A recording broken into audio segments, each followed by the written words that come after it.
A Teacher's History of the United States is brought to you by $49 Sites. That's the numbers $49sites.com, at $49sites.com.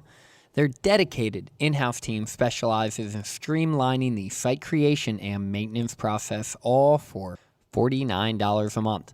Use the offer code HISTORY at checkout to upgrade to the Pro package for no additional cost.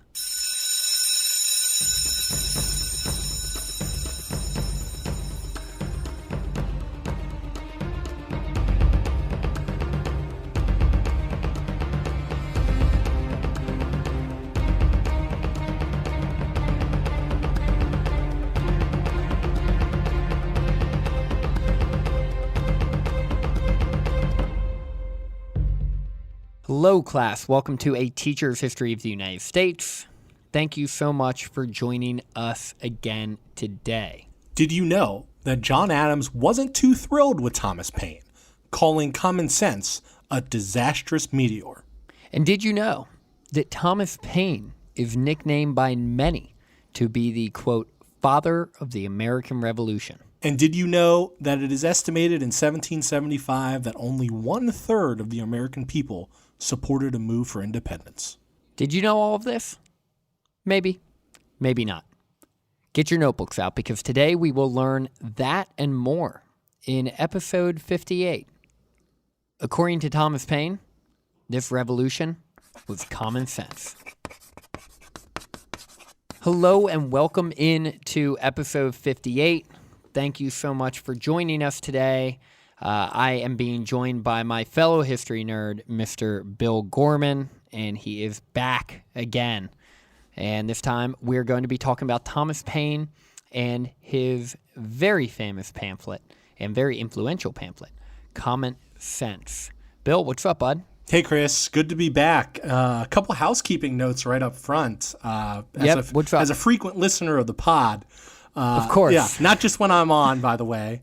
I couldn't help but hearing a couple things that just hit my ear a little funny. Okay. Can you tell me just off the top of your head when the Burr-Hamilton duel was? Burr-Hamilton. When they danced off musically? July, I want to say July 11th, 1804, in good old Weehawken, New Jersey. Because everything's legal in New Jersey. Unfortunately, I'm pretty sure you said it was in 1812 last episode.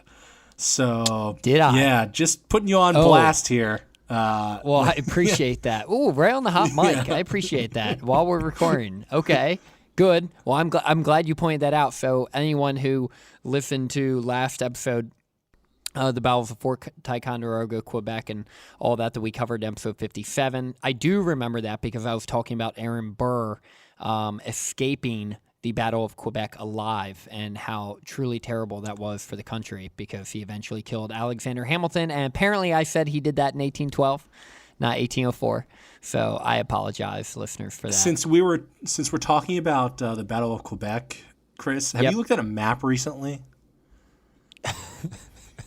I have a feeling this is a gotcha question. It is. But yes, I feel like I have. I'm talking to you here as a representative of the people of Quebec and the slight that we've received.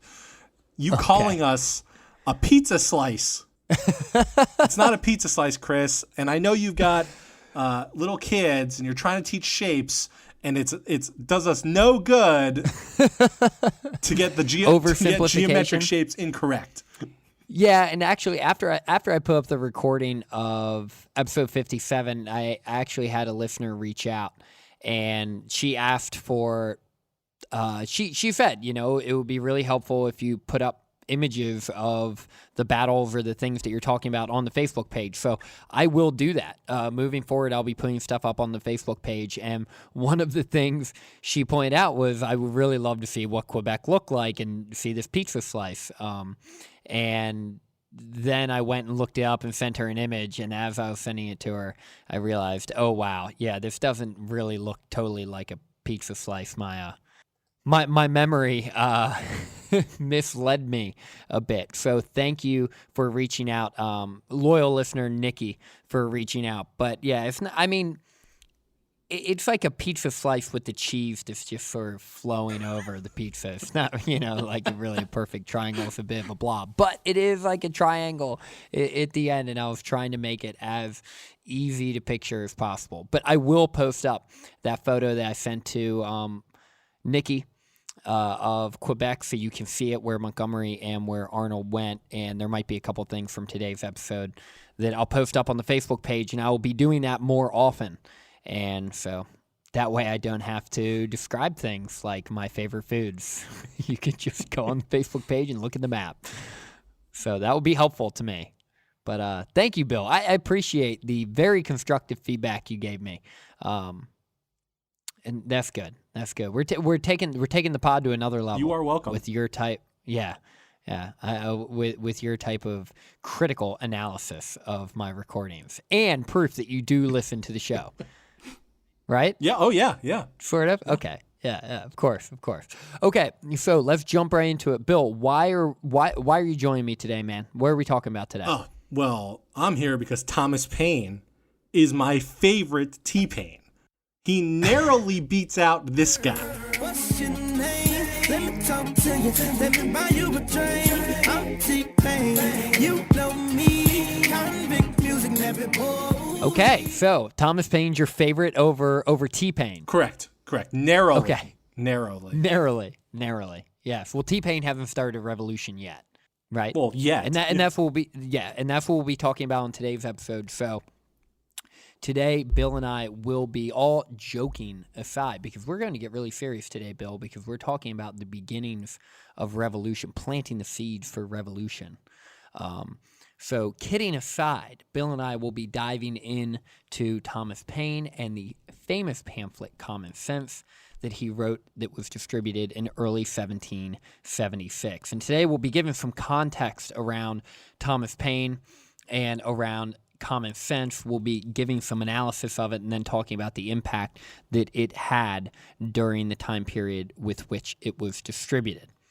So, the last 3 episodes, we have covered events spanning the summer of 1775, with the Second Continental Congress and the Battle of Fort Ticonderoga beginning in the second week of May 1775, and the Battle of Bunker Hill happening the subsequent month in June of 1775, with the siege following it. While the Continental forces were fighting up north, the colonists began to lay siege to Boston and eventually were able to drive the British out of the city of Boston, which I will discuss in much more detail in a future episode. But today, Bill and I are going to focus on the beginning months of 1776 and how the tide of public opinion began to turn in that year. So let's give a little bit of background on our main character today, one Mr. Thomas Paine. He was born in 1736 in England. His father worked on ropes used for sailing ships. He was known as a stay maker. I believe the staves, these ropes were called, and those that made staves were called stay makers.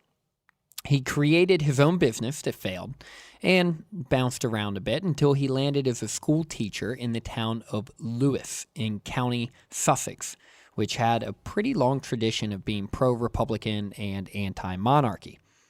Paine served on the local government, but eventually bounced around in a few more jobs, narrowly avoiding debtor's prison by selling all his household possessions. In September of 1774, he met one Mr. Benjamin Franklin, who recommended he move to America, and in October he left England and landed in Philly on November 30th, 1774. After landing in Philadelphia and recovering from an illness that he got on the ship, which almost killed him, he became the editor of the Penn magazine and found himself to be pretty good at it. Like I said in the intro to the show, he is nicknamed the father of the American Revolution, and he got this nickname primarily from his work in the pamphlet we're discussing today, Common Sense.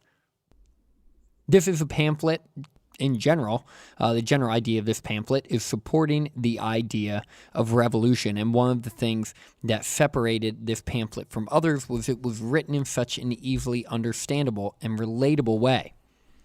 Published in Philadelphia on January 10th, 1776, originally the author was written as, it was published anonymously, and Thomas Paine referred to the authorship as, quote, an Englishman, but then gave his name to it. It sold 100,000 copies in the first 3 months, which was an incredible feat. About 1 in 20 people in the colonies bought one, because there were about 2 million total people in the colonies. Just think about that, 1 in 20 people. The original title of the pamphlet was Plain Truth, but his buddy and fellow revolutionary Benjamin Rush recommended he change the name to Common Sense. And this Plain Truth is something that we will circle back to later in the episode. Throughout the Revolution, about 500,000 copies, official and unofficial, were distributed throughout the colonies, which is just an absolutely staggering number. And this pamphlet was incredibly influential on the colonists in spreading the support for the revolution. And Bill, I know you wanted to take the reins here with the analysis of this pamphlet. Am I correct? Oh yeah, I'm ready. Okay, great. Let's go for it, man. What did you find when you read it? What stuck out to you? Well, a lot. Okay. Yeah, I wasn't expecting just like 2 or 3 words. So right up front, let's address the format of Common Sense itself. It's Okay. divided into 4 sections. Each one is designed to make a particular point utilizing, and this is why I think Common Sense stands out through the years, utilizing a multitude of rhetorical devices. I reread this a couple days ago, Chris, and it just struck me how plainly it was written that, I mean, his examples and his use of sarcasm, his deployment of irreverence towards authority just really struck you in your gut time and time again. So why is that? Why do you say it struck you? Because he was just so blatant about it and so... Yeah, if you look at the writing of the time, you would only see this sort of honesty in a private letter. You would see what would be squibbles in the newspapers back and forth, but it would be haughty derision. It wouldn't be what you see here, which is just a complete guns blazing approach towards the monarchy, something that had not been challenged the way and in the form and fashion that Thomas Paine did in Common Sense. Gotcha. Okay. No, that makes sense. I was just clarifying. So here are the four main sections of Common Sense. Of the origin and design of government in general, with concise remarks on the English Constitution. Now, when I read that first section off, Chris, does it really sound like the plain language, commonsensical kind of title you would give a section in a pamphlet? No, it does not. Sounds like he's setting me up. Exactly, exactly. I think it's there to show the reader there's some substance here too. The second section of monarchy and hereditary succession. Third, thoughts on the present state of American affairs. And fourth, on the presentability of America with some miscellaneous reflections. Got to get those miscellaneous reflections in there. So it's not terribly important at all you memorize each section title. I didn't. But we will come back to them later on in this pod. The point of my analysis of Common Sense is not to regurgitate the entirety of what Thomas Paine wrote. Thank you. You're welcome. Rather, my goal is to highlight the themes, subjects, and goals of the pamphlet. We should not dismiss, however principled this piece of writing, it was, in fact, propaganda. As someone at the time wrote, Paine spoke a language which the colonists had felt, but not thought. I think it is important to start by addressing the what of it all. What was Common Sense intended to do? As all pieces of political propaganda are meant to do, this was to change hearts and minds. Paine targets the idea of reconciliation with England. which, based on the amount of time dedicated to dismissing this idea as downright ruinous, Paine considers this the chief among all of his goals. Paine spends the entire pamphlet detailing why an unequivocal break from England, true independence, is the only acceptable outcome. Let's continue by talking about the target audience of Common Sense, or the who of it all. Paine knows that it is not the New England Minuteman that he must convince of this position. Rather, it is targeted at those who are still on the fence. Chris, we mentioned in the Did You Know that an estimated 1/3 of the American population in 1775 was in favor of a move towards independence. Not exactly the numbers you need to throw off the yoke of the greatest empire in the world. Yeah, and when I would teach it, and of course none of this can be proven, and it's an incredible oversimplification, but I would usually say the easiest way to put it into perspective was about 1/3 of the people were in favor of independence, 1/3 were firmly against independence, and 1/3 either hadn't totally made up their mind yet or were willing to entertain one way or the other. So almost undecided, you could say. And you're saying these are the people, for the most part, Thomas Paine was really trying to go For sure. Thomas Paine is writing for those who are still on the fence. Paine puts those people on blast. Those who stand to gain from continued English dominance, who Paine says are not to be trusted. Weak men, those who cannot see. Prejudiced men, those who will not see. And a certain set of quote-unquote moderate men who think better of the European world than it deserves. Paine puts most of the onus, should things go poorly for the cause of independence, squarely on the shoulders of the moderates, as they have an ill-judged deliberation, according to Paine. Interesting. Why do you think he focused so much on the moderates? I think that was the largest group.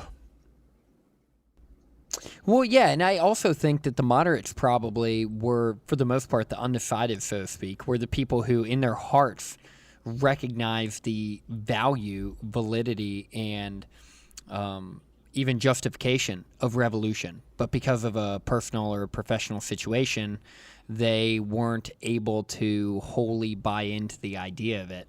And if you know anything about Thomas Paine, he was an insanely principled man, really even to a fault. He ended up pretty much isolating himself from everyone in his life because all he was critical of everyone for not being as principled as him. But I can imagine why being a moderate would be his. He would almost view that as really wimping out because you're not even choosing a side. And the sides it's so clear you have to choose one side or the other in his mind. And they're doing neither.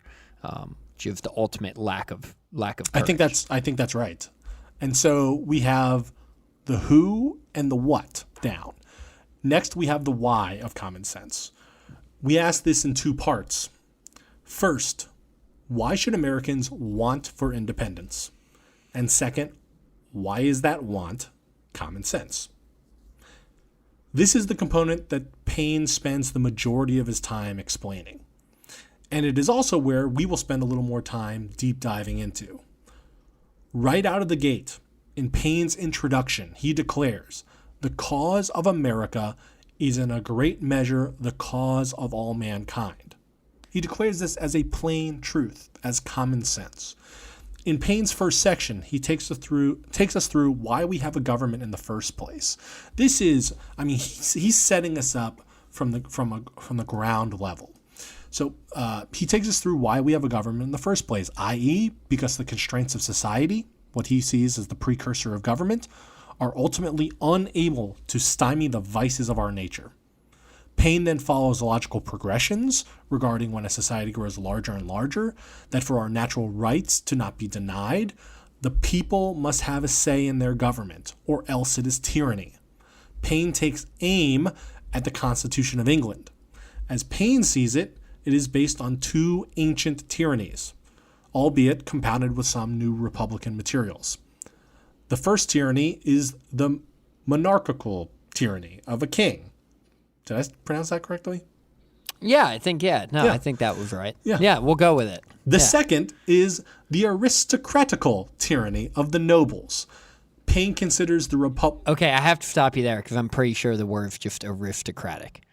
Well, I'm quoting from Paine, so, I don't know. Yeah. Oh, okay. Oh, well, never mind. Okay, I take it back. Paine considers the Republican injection into the English Constitution, and I quote, farcical. Does all of this, Chris, natural rights and origins of government and tyrannical rule sound familiar? Yeah, a little bit. It should. Sounds like my boy John And Locke. I point you back to our pod on the Enlightenment in America. Paine, in Common Sense, would either name drop or quote directly Locke, Milton, Montesquieu, and Rousseau, to name a few. The same set. He's a well-read statemaker. He is, and I think it's intentional. Remember all of the audiences he must appeal to. The same set of Enlightenment thinkers that our founding fathers would have been reading and utilizing as they embark upon creating a new nation, Paine was just throwing their ideas at their feet and using them in his plain, spoken, and logical arguments for why this monarchy, it goes against every fiber of the natural law. So Paine doubles down on his accusation that the English Constitution constitutes tyranny. In Paine's second section, he uses the Bible to undermine the legitimacy of all monarchies, ancient and new. Paine knew that most readers in America would have at least a cursory understanding of biblical themes, phrases, or allusions. And I point you to particular sections of Common Sense where he calls the King of England the Pharaoh of England and the royal brute of Great Britain. This made his attack then on the current English monarchy that much more devastating. Paine. It's incredible that he's using these words against a sitting monarch in the late 18th century. The royal brute, Pharaoh, and I know it gets worse. I read it too. It's pretty bad, but just reading it, and you alluded to this when you first started speaking, but just reading it, and it was very bold for him to be saying these things. And I actually think section number 2 is his most convincing, because monarchies are stupid. But they are, and and he made the point pretty clear. And really, when you make the point like, hey, this whole monarchy thing is stupid because no one picked this guy, and you're not part of that bloodline, you can pretty easily sit back and realize, wait, hold on a second. Wait, yeah, this is stupid. Why is this guy in charge? So we don't have enough time to dive into each example that Paine utilizes to just lay bare and obvious why monarchies are utterly absurd as a form of government. But I mean, he uses William the Conqueror, a Frenchman, who then just sits on the throne of England. And he uses that as an example. They're like, oh, well, I guess it's just circumstance. This guy's our king now because he conquered us. And then the silly notion that hereditary succession is how you should pass power on from generation to generation. And he cites two examples. One, you can end up with a minor as king. And 2, you can end up with someone who's infirm as king. Either way, you're not in a great situation. So we don't have time to get into each and every example, but suffice it to say that Paine's laundry list of reasons why monarchies are utterly absurd are numerous. So yeah. And by the way, because we can't go through the whole thing, I will post up a link to the full text of Common Sense on the Facebook page. So if you have, how long did it take you to read it, Bill? Oh, a few hours. It's like 49 pages. If you have a couple if you have a couple hours free and you want to peruse through a 200-plus-year-old pamphlet from the Revolution, I'll have the link up on the Facebook page, so check it out. Paine's strategy here was intentional. Paine knew that the crown was one of the last, if not the last, remaining emotional and political links that tied America to its mother country. And this is kind of what I think you were getting at, Chris, talking about the moderates. There was something intrinsic almost linking these moderate people back to the motherland, so to speak. And I think for most, it was probably an emotional tie. Would you agree with that? Yeah, probably. It's speculation, obviously. Very well. but it seems Yeah. reasonable. I would think it would be specific to each person, but it could very well be circumstantial. With like I mentioned earlier, their heart could be all for revolution and freedom, but their mind understands the risk of that. Not just the risk for them personally, but for their family, for their business, for their land, for their future, and that this is not a war worth fighting because I don't care. And I don't care that much. It's not affecting my life that much that I'm willing to go to war for it. And that's probably the type of guy that Thomas Paine really hates. Knowing all of that, Paine had to undermine and destroy the legitimacy not only of King George, but of monarchy generally. And then, so Paine attacks the monarchy and its hereditary succession as being a logical and logistical disaster. The people must have a say in their government, and monarchy and hereditary succession are nothing more than rule by incident and circumstance, or as Paine puts it, rule by lot or by usurpation. 2 sections down, and I think we are closer to answering the question of why should Americans want for independence. The answer? Monarchies are illegitimate forms of government in every form or fashion. And with that, we're going to take a quick break. Like I mentioned at the beginning of the show, A Teacher's History of the United States is brought to you by $49sites.com. $49 Sites is what Bill and I use for our website, for the website creation and the website maintenance. It is so easy. It is so convenient. Head over to $49sites.com where you can pay as little as $49 a month for real professionals, people who know what they're doing to create your website and maintain it for you, clearing up your schedule from the hassle. If you head over to $49sites.com and type in the word history at checkout, the coupon code HISTORY, you will be able to upgrade to the Pro package for no additional cost. And the Pro package gives you additional features such as an SSL certificate, Google Analytics, a photo gallery, a slider with up to 3 photos, promotional pop-ups, Google Map integration, and text animation for your website, on top of all of the other things at $49site.com. 3, 2, 1. On top of all of the other things that $49sites.com does for your website, such as hosting, daily backups, SEO, engaging web content, professional copywriting, contact forms, and much, much more. Head over to $49sites.com, use the coupon code HISTORY at checkout, and get upgraded to the Pro package for no additional cost. All right, let's hop back to the episode. Bill, take it away. Before the break, we were left with the question, why is that want for independence common sense? Paine addresses this question by utilizing the most common apprehensions, fears, and doubts attributed to independence and turning them upside down. First, America has flourished with its connection to England, and to continue to flourish, we must maintain that connection. Paine dismissed this using sarcasm, saying that since a child only has milk as a young one, it would be foolish to introduce it to meat. Second, England has protected the colonies. Paine uses irreverence to dismiss this, saying that, while true, it was only for the sake of trade and dominion over the colonies. Third, England is the parent country. Paine uses emotion to dismiss this, saying, then more shame upon her conduct. Even brutes do not devour their young, nor savages make war upon their families. Paine also introduces the concept that Europe and not England is the parent country of America, since as a collective, the colonies were becoming quite multicultural. Yeah, I've been thinking about all these arguments one after another, and that last one about Europe is the one that makes me think the most.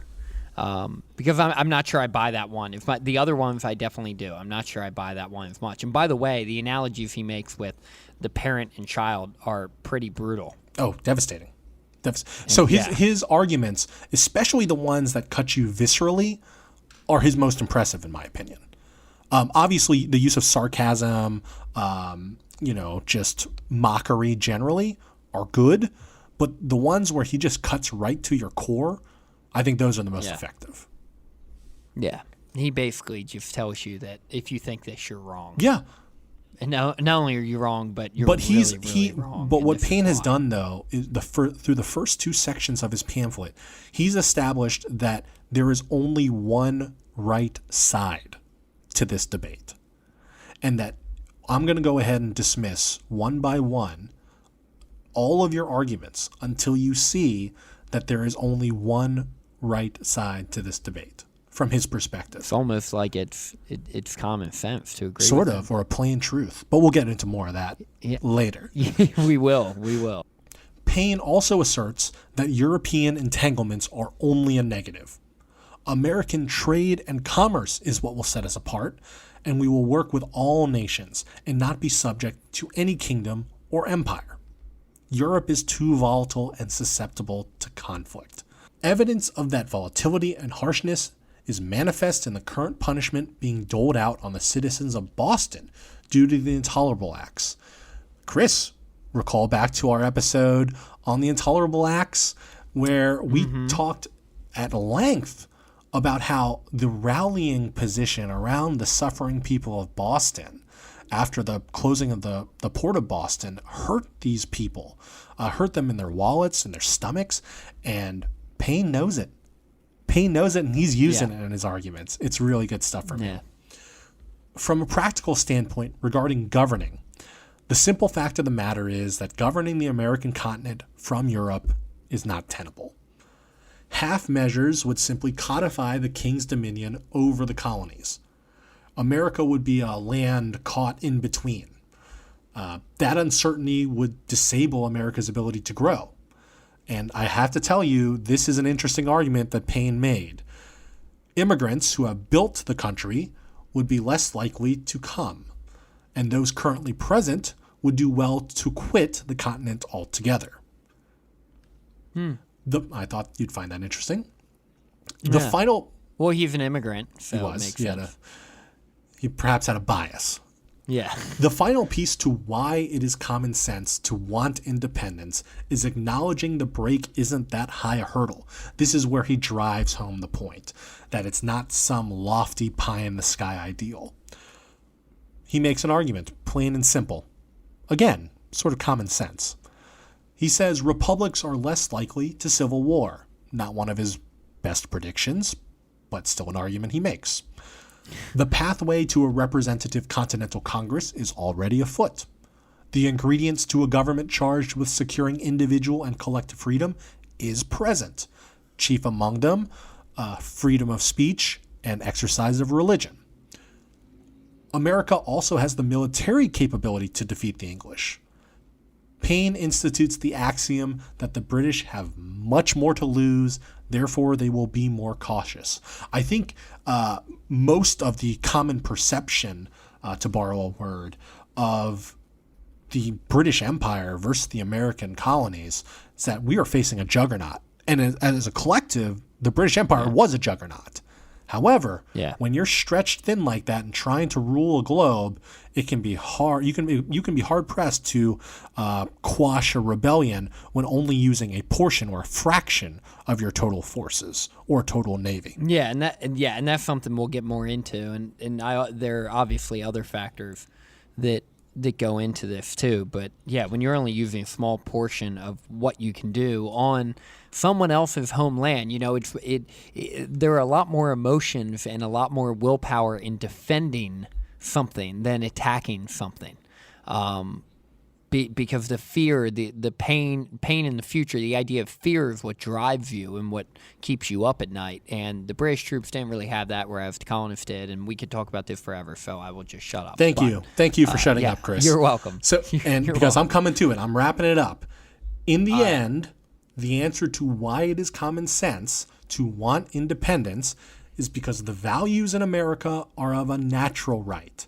That is, in America, the law is king, not tyranny. There you have it.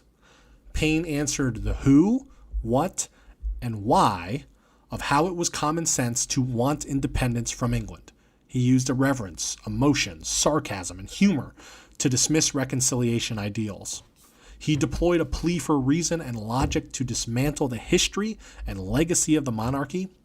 For all of those reasons, common sense would make an immediate and lasting impact, which Chris will get us started on right now. Yeah, so the impact of common sense was huge, and Bill's talked about that, or he didn't talk about it, but he talked about the pamphlet itself and all the different arguments that it made.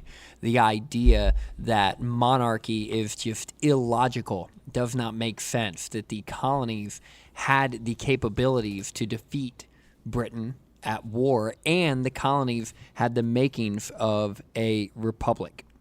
Paine wrote Common Sense in this easily digestible language, and John Adams, who actually was a critic of Paine, later put it that it was, quote, suitable for an emigrant from Newgate, which is an English jail, or one who had chiefly associated with such company.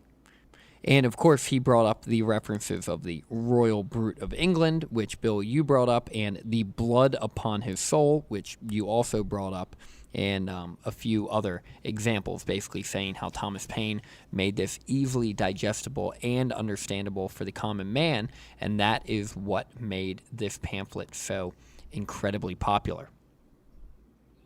The only real solution in Common Sense, as you read it, is revolution.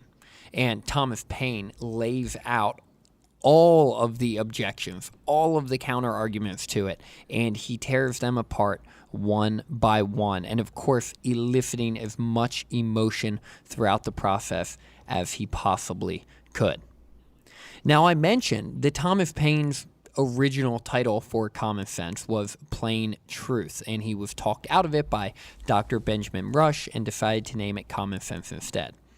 Well, Common Sense was distributed in January 1776, and of course continued to be distributed, but it was published in January of 1776, and a couple months later, in March of 1776, there was a rebuttal to Common Sense, and this rebuttal is called Plain Truth. Plain Truth was written by James Chalmers, who was originally from Scotland and actually moved to Kent County, Maryland, right on the other side of Chesapeake Bay, not too far from me, and was a large slave owner and loyalist. As I mentioned, he wrote it in March of 1776 as a rebuke to common sense, and he wrote it under the pen name Candidus. He served in the British Army and later fled England after the war because he was so hated, but the pamphlet, Plain Truth, had a couple arguments of note. It said that the colonies received many benefits from being part of the British Empire, and they shouldn't be rushing into breaking away. And it also appealed to the propertied citizens and warned against these ideas of democracy and how the things that Thomas Paine talked about in Common Sense would unfairly favor the poor. And I have a few different excerpts from the Plain Truth that I would like to read here. If indignant at the doctrine contained in the pamphlet entitled Common Sense, I have expressed myself in the following observations with some ardor. It is because I adore my country, passionately devoted to true liberty. I glow with the purest flame of patriotism and have an abhorrence of independency, which, if affected, would inevitably plunge our once preeminently envied country into ruin, horror, and desolation. Our political quack, to cajole the people into the most abject slavery under the delusive name of independence. His first indecent attack is against the English Constitution, which, with all its imperfections, is and ever will be the pride and envy of mankind. Can a reasonable being for a moment believe that Great Britain, whose political existence depends upon our constitutional obedience, who but yesterday made such prodigious efforts to save us from France, will not exert herself as powerfully to preserve us from our frantic schemes of independency? We remember with unfeigned gratitude the many benefits derived from our connection with Great Britain, by whom but yesterday we were emancipated from slavery and death. We venerate the Constitution, which with all its imperfections, which are too often exaggerated, we apprehend almost approaches as near to perfection as human can bear. His scheme of independency, this would be Paine's, of course, would soon, very soon, give way to government imposed on us by some Cromwell of our armies. A failure of commerce would preclude the numerous tribes of planters, farmers, and others from paying their debts. A war will ensure between the creditors and their debtors, which will eventually end in a general abolition of debts. Volumes were insufficient to describe the horror, misery, desolation awaiting the people at large in the form of American independence. In short, I affirm that it would be the most excellent policy in those who wish for true liberty to submit by an advantageous reconciliation to authority of Great Britain. Independence and slavery are synonymous terms. So as you can see in Chalmers' writing of The Plain Truth, he pointed out how the English Constitution is actually the best possible constitution. England truly was a parent to the colonies, but a good parent to the colonies, a protective one. And that any war of independence would throw the colonies into chaos. Now, although men like Chalmers wrote rebukes which were well written and well thought out, it did not really tamp down the impact of common sense and how it influenced the colonists. Thomas Paine wasn't done after Common Sense. He also wrote The American Crisis, which will come up later in this podcast, written at the end of 1776, about a year later, and was done so in order to inspire the soldiers to continue fighting in the face of difficult odds. Later in life, Thomas Paine picked a fight, figuratively, of course, with Silas Deane when he traveled to France to raise money for the Revolution. This did not go over well with the American public, and Paine lost a ton of influence. He later went to France to raise money for the war and was successful, but for the most part, not really known for it. After some other business dealings, he traveled, or I should say he moved to New Jersey, but that didn't last, and he went back across the pond and got himself involved in the French Revolution, writing The Rights of Man, and having considerable influence in Europe. In 1796, Paine, personally offended and suspicious of George Washington, wrote a scathing publication of him, which did not go over well in the United States of America. Eventually, in 1802, Paine moved back to America and, based on his scathing publication of George Washington, was pretty unwelcome there. He died in 1809 in Greenwich Village in New York City, and by the time he died, only... Hey, Bill, guess how many people showed up at Thomas Paine's funeral? 17. Not a bad guess. 6. 6 total people. That's it. That's how difficult this guy was to deal with. Paine wasn't shy of his own accomplishments either, and this you'll get a little glimpse in his character. He would tell anyone that would listen that his pamphlet had enjoyed, quote, the greatest sale that any performance has ever had since the use of letters, unquote. Wow. Not bad. The crazy part, though, is he sort of right. Yeah. But you can see why 6 people might have showed up to his funeral. Yeah. Oh, well, if you learn more about Paine and his background, he picked fights with everyone. Over 80 years after his death, the writer and orator Robert G. Ingersoll, who was nicknamed the Great Agnostic, wrote that, quote, Thomas Paine passed the legendary limit of life.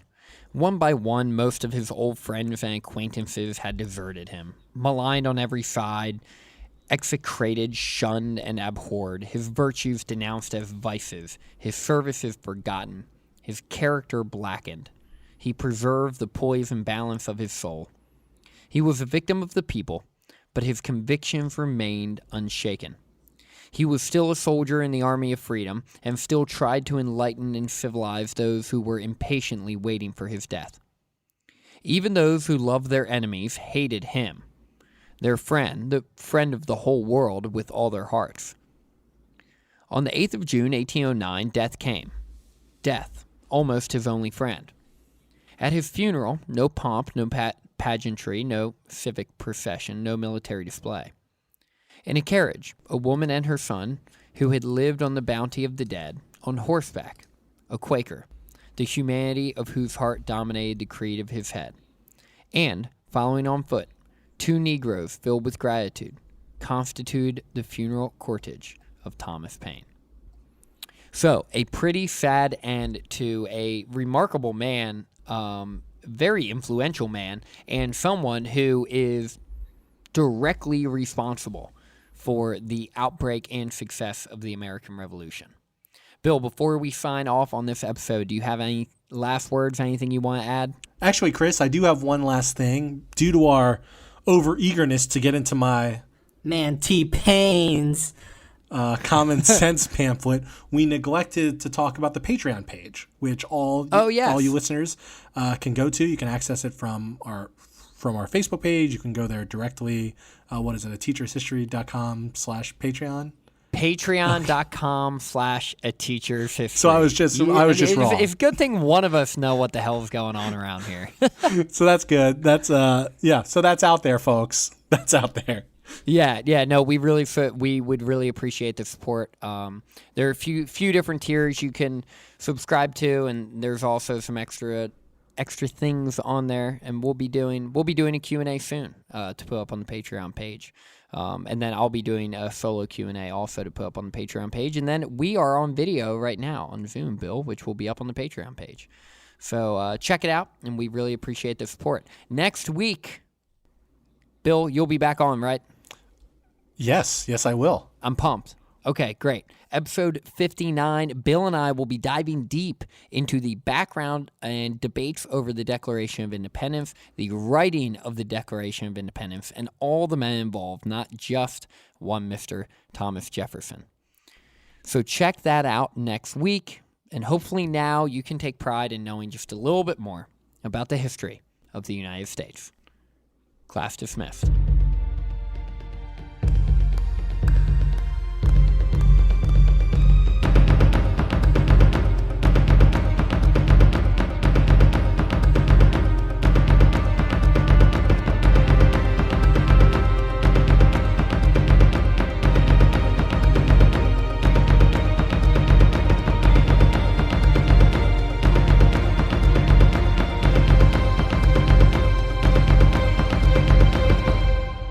Once again, if you'd like to raise your hand and participate, please feel free to reach out. Send us a message on Facebook. Check out our Facebook page, A Teacher's History Podcast. You can find me on Twitter at A Teacher's Hist. And if you could leave a rating and review on iTunes, that would mean a ton to us and help more people get their eyeballs and ears on the show so they can learn more about American history. See you next week.